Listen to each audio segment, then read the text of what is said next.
Hello دوستو، میں ہوں ریاض بھٹی اور میں آپ کو ویلکم کرتا ہوں لائف ٹائم پرائیویٹ میں۔ پیدائش باب دوم۔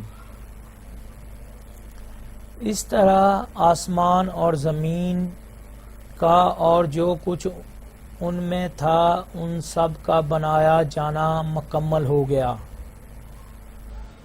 7ویں دن تک خدا نے اس کام کو پورا کیا جسے وہ کر رہا تھا۔ چنانچہ 7ویں دن وہ اپنے سارے کام سے فارغ ہوا، اور خدا نے 7ویں دن کو برکت دی اور اسے مقدس ٹھہرایا، کیونکہ اس دن اس نے تخلیق کائنات کے سارے کام سے فراغت پائی۔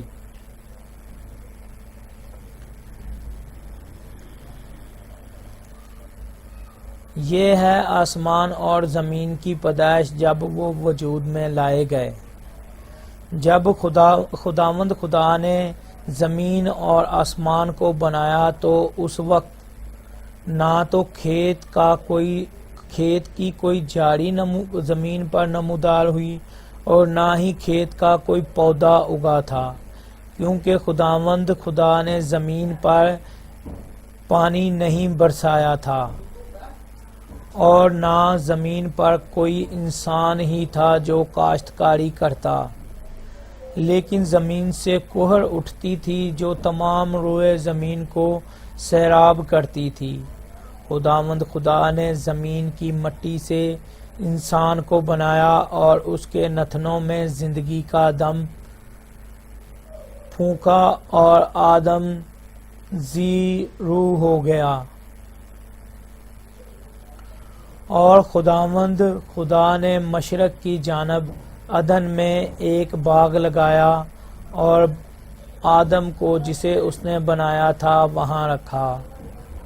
اور خداوند خدا نے زمین سے ہر قسم کا درخت اگایا جو دیکھنے میں خوشنما اور کھانے میں لذیذ تھا۔ اس باغ کے بیچ میں زندگی کا درخت اور نیک و بد کی پہچان کا درخت بھی تھا۔ عدن سے ایک دریا نکلتا تھا جو اس باغ کو سیراب کرتا ہوا 4 ندیوں میں بٹ جاتا تھا۔ پہلی ندی کا نام سیفون ہے جو حویلا کی ساری زمین کو جہاں سونا ہوتا ہے گھیرے ہوئے ہے۔ اس زمین کا سونا عمدہ ہوتا ہے اور وہاں موتی اور سنگ سلیمانی بھی ہیں۔ دوسری ندی کا نام جیہون ہے جو کوش کی ساری زمین کو گھیرے ہوئے ہے۔ تیسری ندی کا نام دجلہ ہے جو اسور کے مشرق کو جاتی ہے، اور چوتھی ندی کا نام فرات ہے۔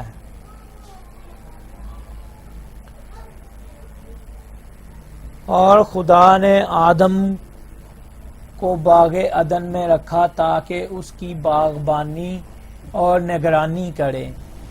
اور خداوند خدا نے آدم کو حکم دیا کہ تو اس باغ کے کسی بھی درخت کا پھل بے روک ٹوک کھا سکتا ہے، لیکن تو نیک و بد کی پہچان کے درخت کا پھل ہرگز نہ کھانا، کیونکہ جب تو اسے کھائے گا تو یقیناً مر جائے گا۔ خداوند خدا نے کہا، آدم کا اکیلا رہنا اچھا نہیں، میں ایک مددگار بناؤں گا جو اس کی مانند ہو۔ تب خداوند نے تمام جنگلی درندے اور ہوا کے سب پرندے مٹی سے بنائے اور انہیں آدم کے پاس لے آیا تاکہ دیکھے کہ وہ ان کے کیا نام رکھتا ہے۔ اور آدم نے ہر جاندار مخلوق کو جس نام سے پکارا وہی اس کا نام ٹھہرا۔ اس طرح آدم نے سبھی چرندوں، ہوا کے پرندوں اور سارے جنگلی درندوں کے نام رکھے، لیکن آدم کے لیے اس کی مانند کوئی مددگار نہ ملا۔ تب خداوند خدا نے آدم پر گہری نیند بھیجی، اور جب وہ سو رہا تھا تو اس نے اس کی پسلیوں میں سے ایک پسلی نکال لی اور اس کی جگہ گوشت بھر دیا۔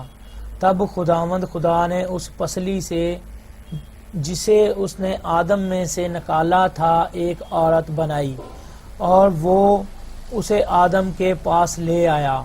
آدم نے کہا، اب یہ میری ہڈیوں میں سے ہڈی اور میرے گوشت میں سے گوشت ہے، وہ ناری کہلائے گی،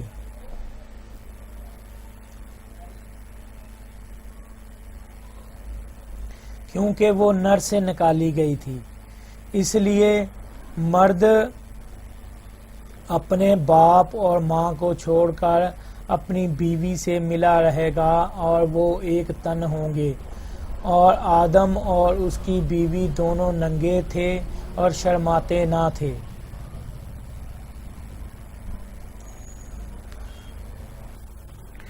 دوستو، میں نے 2-3 بائبلیں پڑھی ہیں، اور ان میں ترجمے کی وجہ سے مجھے فرق محسوس ہوتا ہے کہ یہاں پر لکھا تھا کہ آدم جیتی جان ہوا، انہوں نے آدم زی روح ترجمہ کیا ہے۔ یہ آپ کو سمجھنے میں آسانی ہے کے لیے کہ کیسے ہوا، اگر ہم لیکن ان کا سبھی جو انہوں نے کوئی لفظ چینج کیے ہیں وہ سبھی ہیں جو وہ سارے صحیح نہیں ہیں، سمجھنے میں آسانی، اور کچھ لفظ ایسے ہیں جب یہ عبرانی سے ترجمہ ہوتا ہے تو وہ پورے ویسے ہی لفظ نہیں آ سکتے، اس میں وہ لفظ شامل ہونے ہیں جو ہماری زبان کے ہیں، ٹھیک ہے، لیکن اگر آپ نے اسے سمجھنا ہے تو آپ یہ دیکھیں کہ عبرانی میں یہ لفظ کیا یہاں پہ استعمال ہوا ہے اور اس کا مطلب کیا ہے، کیونکہ ترجمہ جب بھی کوئی کرتے ہیں تو اس میں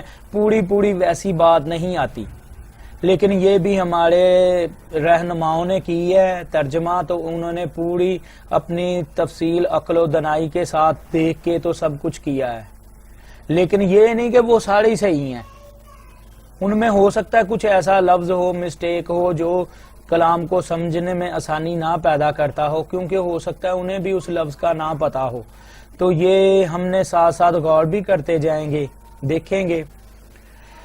دوستوں، میں اس لیے رک کے بول رہا ہوں کیونکہ میں نے کوئی سکرپٹ نہیں لکھی ہوتی، کوئی کچھ نہیں، میں ایسے پڑھے جا رہا ہوں، جو بات آتی ہے، جو مجھے محسوس ہوتا ہے وہ میں اپنی یاد دہانی کے لیے شیئر کر لیتا ہوں۔